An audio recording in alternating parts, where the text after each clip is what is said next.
attention to.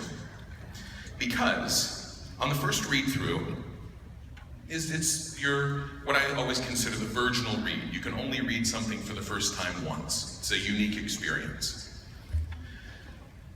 But the second read is an important read for a story. Once upon a time, there was a princess who lived in a marzipan castle. She lived there all alone.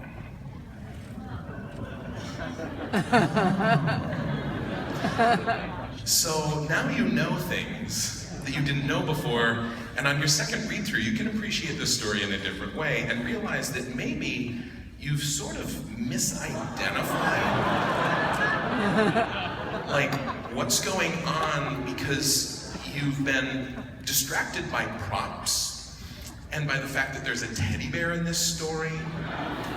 And there's a lot of the tropes of a children's story. I mean, this is a picture book. And it uses a lot of the conventions of the picture book, but if you're not paying attention to what's in this book, it is not my fault. And so, and you know, there's some things in here that follow the picture book, you know, conventions. There's the minute description of things, there's some repetition. But dude is legging it away.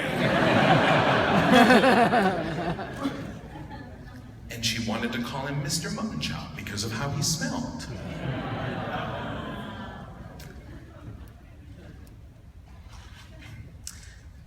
And, you know, back when they let me speak at high schools, I would read this because it's bite-sized and it's fun. And at a certain point in this book, you have to start being like willfully ignorant of what is inside of it. And I was reading this once to a class, and from the back of the room I heard somebody say, when we got to this page, they whispered to their friend, "There's an awful lot of bones in this book." And I was like, that kid right there, it's like, I want him to grow up to be a politician. Like, that's our future right there. Somebody who on the first read through, at that point, now here, you've got to be willfully denying what is in this book.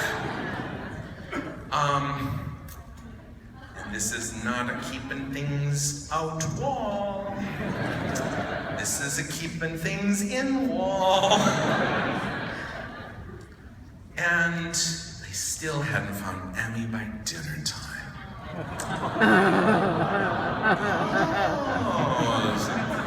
now are we all on the same page? Thinking about her lost kitten made her tummy hurt. So, I like to share this story for one, because we get story time. For two, because I like to maybe show parents that I have a gold sticker I put on the cover of this book that, by a weird coincidence, looks like a Caldecott medal. But what it actually says is, like, this shit is not for kids. Although what I've discovered is that kids love this book. This is almost like an old school fairy tale where, like, yes, things get eaten. And,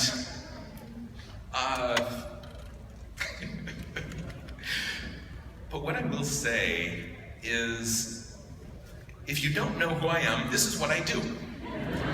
And if you do know who I am, and you don't know that this is what I do, maybe you should have another read through my books.